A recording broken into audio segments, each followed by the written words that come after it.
আসসালামু আলাইকুম রহমতুল্লাহ। কেমন আছেন সবাই? চলুন কথা না বলে শুরু করি আজকের বিষয়। তো আজকের পর্বে আমাদের দেখার কথা ছিল কি অক্টাল থেকে দশমিকে রূপান্তর। আমরা গত পর্বে দেখেছিলাম দশমিক থেকে অক্টালে কিভাবে আসে। তো আজকে আমরা দেখছি অক্টাল থেকে দশমিকে কিভাবে যায়।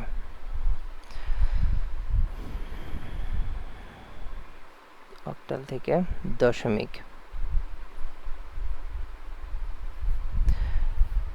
তো আমরা বাইনারি থেকে দশমিকে যেরকমভাবে গিয়েছিলাম অক্টাল থেকেও দশমিক ঠিক সেমভাবে যাব, শুধুমাত্র বাইনারির ক্ষেত্রে আমাদের বেজ ছিল 2, এখন অক্টালের ক্ষেত্রে 8 ইউজ করব। ঠিক সেম পদ্ধতিতে যাব।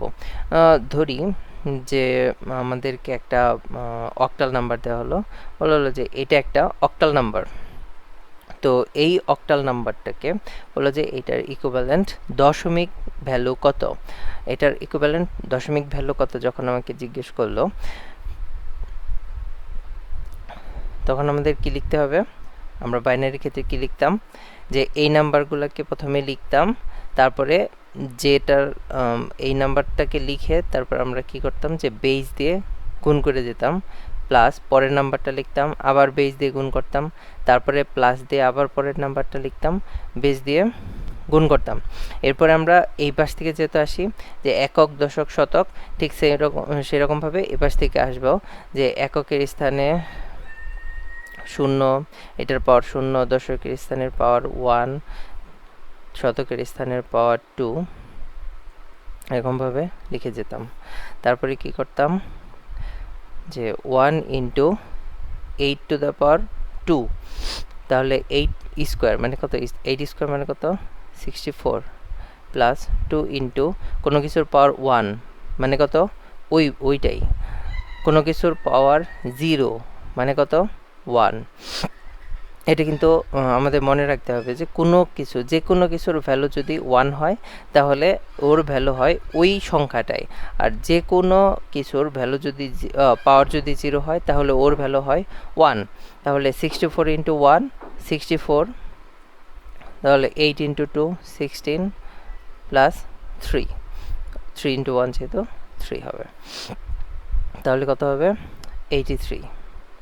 64 16 প্লাস 3 83, এটা হচ্ছে দশমিক ভ্যালুটা।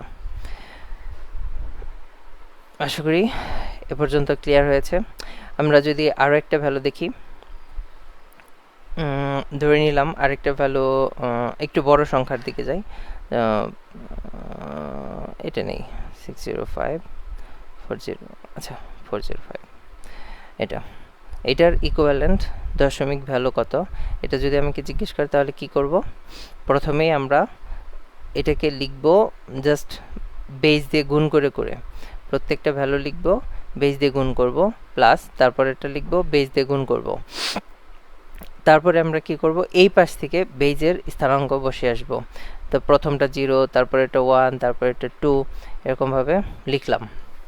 লেখার পরে 4 ইন্টু 64 প্লাস 0 সাথে যাকেই গুণ করব 0 হবে, তাই জন্য আর কিছু লিখলাম না, প্লাস 8 টু দ্য পাওয়ার 0 মানে কত 1 হবে, তাহলে 1। তাহলে 64 ইন্টু 4 তাহলে কত হবে 16 24 25 প্লাস 5, তাহলে কত হচ্ছে 261। এটা হচ্ছে আমাদের 405 মানে 405-এর ইকুইভ্যালেন্ট দশমিক নাম্বার। এখন আমরা ফ্র্যাকশনাল ভ্যালু দেখি যে অক্টাল ভ্যালু, ফ্র্যাকশনাল অক্টাল ভ্যালুর ক্ষেত্রে আমাদের নাম্বারটা কীরকম হবে। ধরে নিই 540, এই অক্টাল ভ্যালুটাকে বললো যে দশমিক ভ্যালু কত হবে এটার। তাহলে আমরা কি করব, আগের নিয়মেই এটাকে লিখব 8 দিয়ে গুণ করব, 4 লিখব, 8 দিয়ে গুণ করব, প্লাস 0 লিখব, 8 দিয়ে গুণ করব। এরপরে এই পাশ থেকে আমাদের যেতে হবে পাওয়ার লিখে লিখে, এই পাশ থেকে কী হবে মাইনাসের 1 -2 -3, ঠিক আছে। তো এটার মানে কি আমরা জানি 5 ইন্টু 1/8, যেহেতু পাওয়ার 1 তাই জন্য আর কিছু লিখলাম না, 8 লিখলাম, প্লাস 4 ইন্টু, তাহলে কী হবে 1/8 স্কোয়ার, প্লাস 0 ইন্টু 1/8 কিউব। তো এটা এভাবে করতে হবে, 8 কিউব। এটা কীভাবে করলাম তাহলে, যে প্রত্যেকটা আগে যেরকমভাবে নাম্বার লিখছিলাম ঠিক সেমভাবেই প্রত্যেকটা নাম্বার লিখবো আর 8 দিয়ে গুণ করবো। তারপরে এই পাশ থেকে -1, -2, -3 এরকমভাবে আরও বড় নাম্বার থাকলে আরও এইভাবে যাব, -4, -5 এরকমভাবে যাব।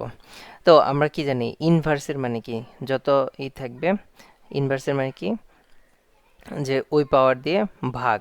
তাহলে দেখেন এখানে 2 ইনভার্স 2 ছিল, তাহলে 1/8 স্কোয়ার হলো ইনভার্স, তাহলে কি হবে 1/8 কিউব হলো। ঠিক এরকমভাবেই প্রত্যেকটা গেল।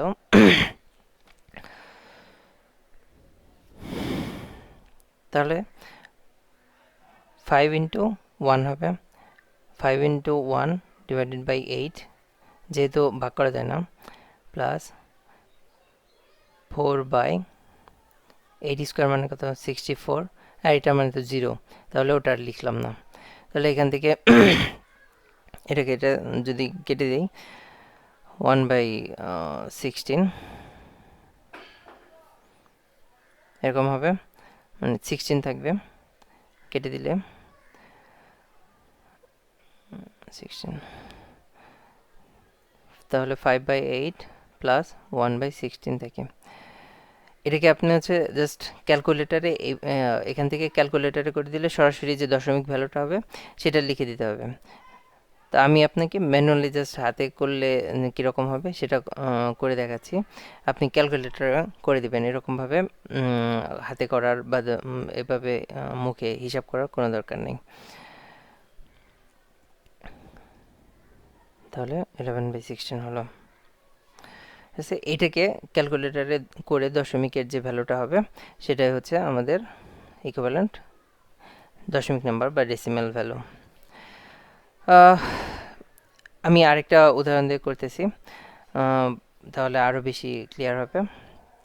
তো ধরে নিচ্ছি যে আর একটা নাম্বার 1 2 3। তো এই নাম্বারটার ক্ষেত্রে আমরা তাহলে কি করতাম, জাস্ট প্রথম যে লাইনটা এটা সাজানো হচ্ছে ব্যাপার। তাহলে আমরা প্রথম লাইনটা কীরকম করব, যেটা আছে তো -1 plus 2 into a⁻², plus 3 into a⁻³ এই লাইনটা জাস্ট লেখার পরে জাস্ট ক্যালকুলেটারে করে দিলেই যে ভ্যালুটা হবে দশমিকে সেটাই। এটাই হচ্ছে এই পর্যন্তই হচ্ছে মানে বোঝার ব্যাপার। এরপরে আর কোনো কিছু, এই যে আমি যেগুলো লিখতেছি, যে লাইনটা লিখতেছি, এটার কোনো দরকার নাই লিখার, জাস্ট ক্যালকুলেটারে এই লাইনের পরে ক্যালকুলেটারে আনসারটা লিখে দিলেই হয়ে যাবে। ঠিক আছে, আমি আরেকটা যদি করি, এরপরে যে ইকুইভ্যালেন্ট দশমিক নাম্বারটা আসবে সেটাই হবে হচ্ছে ডেসিমাল ভ্যালু বা দশমিক নাম্বার। আবার আর একটা যদি দেখি যে 0.5 4 2 3 1 3 2 0 এরকম যদি একটা বড় নাম্বার আসলো, যে এইটার ইকুইভ্যালেন্ট দশমিক নাম্বারটা কত হবে। তো যত বড়ই হোক বা ছোট হোক, যত বড় বড় সংখ্যা আসুক, কোনো সমস্যা নাই, কোনো ভয় পাওয়ার কিছু নাই। জাস্ট প্রথম লাইনটা মানে যেরকমভাবে লিখতে হয়, জাস্ট নিয়মটা মনে রাখা, যে যে নাম্বারটা আসবে ওইটার পাওয়ার, ওইটাকে 8-এর পাওয়ার দিয়ে আমরা গুণ করব। আচ্ছা, ফার্স্টে আমরা কি করব, যে নাম্বারটা আসবে ওইটাকে আমরা 8 দিয়ে গুণ করে যাব।